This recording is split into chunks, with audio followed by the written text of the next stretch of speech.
नमस्कार मंडळी. तर आज आपण करणार आहोत मोदक. चला तर इथे मी एक नारळ घेतलेला आहे. नारळ मस्त असं किसून घ्यायचं आहे. गूळ पण मस्त असं बारीक कापून घ्यायचं आहे. इथे गूळ आपला कापून झालेला आहे. सो आता आपण पिठाची तयारी करणार आहोत. इथे 1 ते 1.5 ग्लास पाणी घ्यायचं आहे. इथे 1 ते 1.5 ग्लास पाणी घेतलेलं आहे. त्यात चवीनुसार मीठ घालायचं आहे. तेल घालून घ्यायचं. तुम्हाला तूप हवं असेल तर तुम्ही तूपही घालू शकता. आणि इथे 1.5 वाटी मी पीठ घेतलेला आहे, तो घालून घेतला आहे. मस्त असं चमच्याने हलवत राहायचं, म्हणजे तो पाण्यात मुरला जाईल.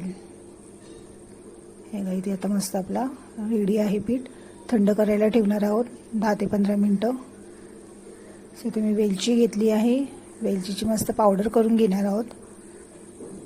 मस्त अशी बारीक पावडर करून घ्यायची आहे. हे बघा, इथे आता मी पावडर केलेली आहे. इथे 6-7 बदाम घेतले आहेत, बारीक कापून घ्यायचे. कढईत तेल घेतलेलं आहे. तेलामध्ये आता बदाम घालून घेणार आहोत.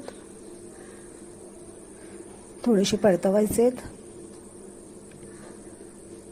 आता यात खोबरं घालायचं आहे. खोबरंही मस्त मंद आचेवर थोडं लालसर होईपर्यंत परतायचं आहे.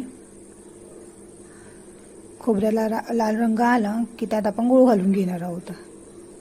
इथे आता गूळ घालते. गूळ घालून मस्त असं परतायचं, एकजीव होईल असं, म्हणजे आपलं सारण मस्त होतो. वरून आता मी इथे वेलची पावडर केली ती टाकून घेते. वेलची पावडरने सुगंध छान येतो. इथे मस्त आपला सारण रेडी आहे. आता इथे आपण वाफवून घेतलेला पीठ मळून घ्यायचं आहे. ते तुम्ही पीठ घेतले, त्यात 1 चमचा तेल घालायचं. तेल किंवा तूपही घालू शकता. आणि मस्त असं मळून घ्यायचं आहे. इथे मस्त मळला आहे. सो आता आपण ह्याचं मोदक तयार करणार आहोत. त्यासाठी हाताला मी तेल लावून घेतलेलं आहे. आणि इथे बघा, आता अशा पाऱ्या करायच्या आहेत आपल्याला. मस्त अशा पाऱ्या करून घ्यायच्या. हे असं 2 बोटांमध्ये पकडायचं आहे आणि अशा पाऱ्या करायचा. आणि असं मस्त हाताने असं गोल करायचं आहे. बघा, इथे मस्त असे आकार आलेला आहे. बघा, तुम्ही बघू शकता. सो आता इथे आपले मोदक रेडी आहेत. सो मी इडलीच्या भांड्यामध्ये मोदक वाफवून घेणार आहे. त्यासाठी इडलीच्या भांड्याला मी तेल लावून घेते. आणि आता त्यात मोदक घालते. तुम्ही ट्राय करून बघा, इडलीच्या भांड्यात छान होतात.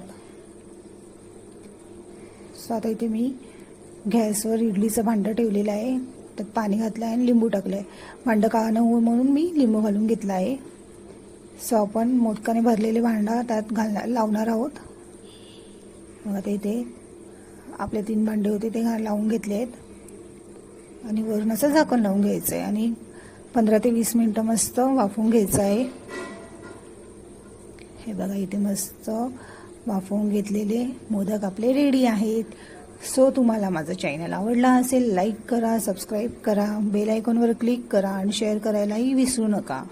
चला तर या मस्त मस्त मोदक खायला.